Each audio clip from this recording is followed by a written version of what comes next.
Hi, Dawn Lementi, tracking the career and rise of power of Donald J. Trump back from his Atlantic City days and talking to somebody who worked for him and who has known him for nearly 30 years.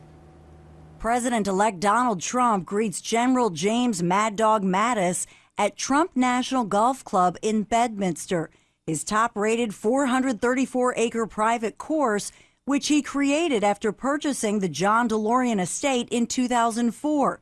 Top advisors to the future POTUS call it Camp David, New Jersey. But he is the real deal.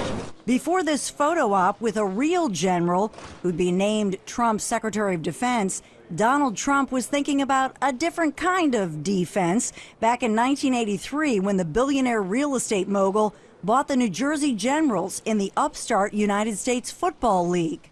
Trump's brand and imprint have made a significant impact on New Jersey and on former employees like radio legend Harry Hurley. About Mr. Trump, fair, pays well, wants you to be happy, but expects results. And yes, that was the terminology in 1989. We're going to do great things together. Hurley worked for Trump in the late 80s and early 90s when the Trump name soared in the skies over America's playground. Hotels that he ran through some incredible glory days. You know, you look at the heyday of Mike Tyson. Mike Tyson was signed by Donald Trump every fight he had, every big fight in Atlantic City.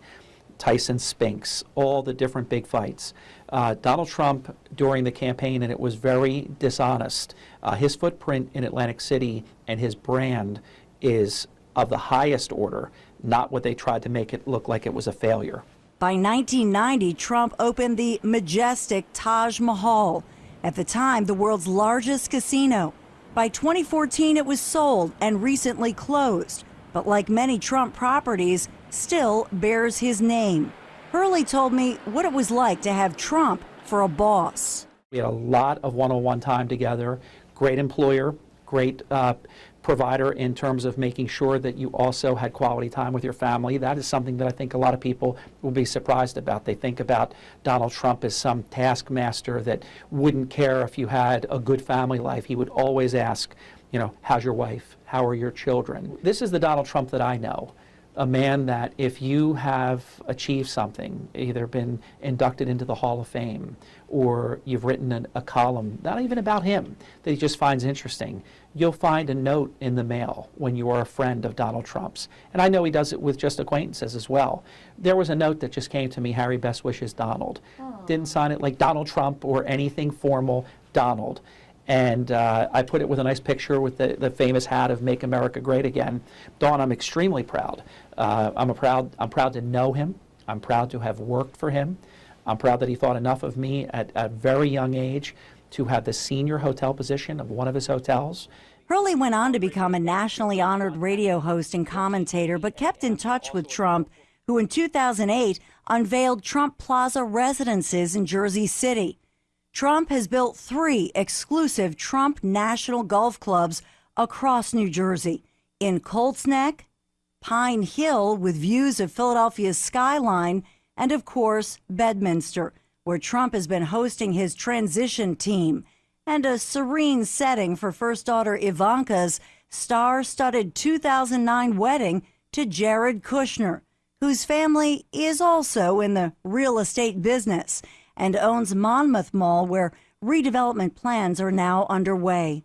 As Trump makes plans for his new home, the White House, Hurley hopes the best for his former boss. He's an American original. He's authentic. I mean, he doesn't want to copy anyone, and if you think about it, no one's ever run for the presidency the way that he did. He is literally, nobody's saying this, but I've been saying it, I've been writing it in my column. He is the first citizen president. The Trump Organization employs an estimated 22,000 people across America, including here in New Jersey. So what does it mean now that Donald Trump has won the election and heads to the White House? Financial experts say it's a very good thing for the Trump brand. Let's hope it's also a good thing for America. Reporting for Another Thing, I'm Dawn Lementi. Up next, Larry's commentary. Recently, we've been hearing a lot about fake news. Now, this is news that is made up. It starts off on a website or a blog, and it's shared then on Google and Facebook and Twitter. It often goes viral, and when it does, it's picked up by aggregate websites and often the networks and the mainstream media. The term is used as if it's something new. It's not. Fake news has probably been around since a caveman drew a monster on a wall. It is certainly a very American tradition. John Adams, one of our founding fathers, would often write fake stories for the local newspapers to turn sentiment against England. In his diary, he called it working the political machine. Ben Franklin was a master at this. While he was in France one time, he built a printing press and concocted an entire fake edition of an American newspaper filled with atrocities against women and children settlers allegedly committed by American Indians under the direction of King George. Through the years, political campaigns, the FBI, Hollywood agents have fabricated stories for various agendas. Famed American publisher William Randolph Hearst bragged about starting the Spanish-American War with fake news. The idea that fake news is somehow new is fake news. The internet is new. Fake news is as old as news itself. The internet has made it possible for everyone to publish fake news. Twitter has become the world's #1 news site. The problem is, much of it is hogwash.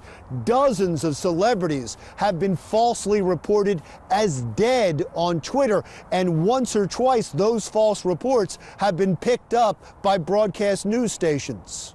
In fact, many times the mainstream media has been dead wrong after following Twitter's lead, especially under the pressure of breaking news. The Boston Marathon bombing was particularly embarrassing, with Twitter reporting that there were bombs found all over town, that the JFK Memorial Library was on fire, that these two were suspects when they were not, that this 8-year-old girl died in the bombing when she did not. All of it was untrue, and all of it was picked up by the mainstream media. And the worst part is, no one seems to care. Falling for fake news seems like it's just the cost of doing the business of journalism these days, if you can still call it that. Verification, 2 reliable sources, that's passé. Get it on the air, or more importantly, get it on the internet. If it's wrong, we'll just update it later. Hits, shares, retweets, likes, they've become more important than the truth. If you wait for the truth, it's already too late. The internet has become one big, short attention span theater for the gullible. It's not as if fake news just appeared out of nowhere. We're just giving it top billing now. It's us. Don't you see? We're the problem. It's our lust for quick information, our closed-minded ideology, partisan politics, intellectual laziness that causes us to accept fake news as real. We don't want the truth. We just want to win an argument. Although the term fake news is all the rage, I prefer post-truth. Oh, you haven't heard of it? Post-truth.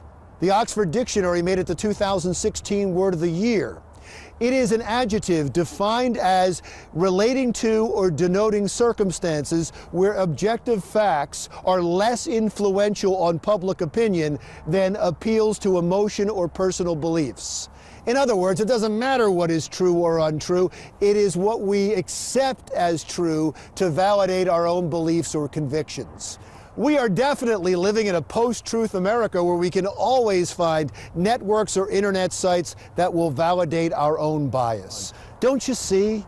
It's not fake news. We're the fakes. We only get upset by fake news that doesn't feed our own prejudices and political leanings. If we disagree with it, it's fake news. If we agree with it, we're willing to accept it as true for our own emotional and mental comfort. But that comfort comes at a cost. We are a nation divided. We have all but lost any semblance of a free press, and we are more than willing to be manipulated by those seeking power and profit. Now, fake news is nothing new. We are just more willing to accept it in post-truth America. I'm Larry Menti. See you again next week.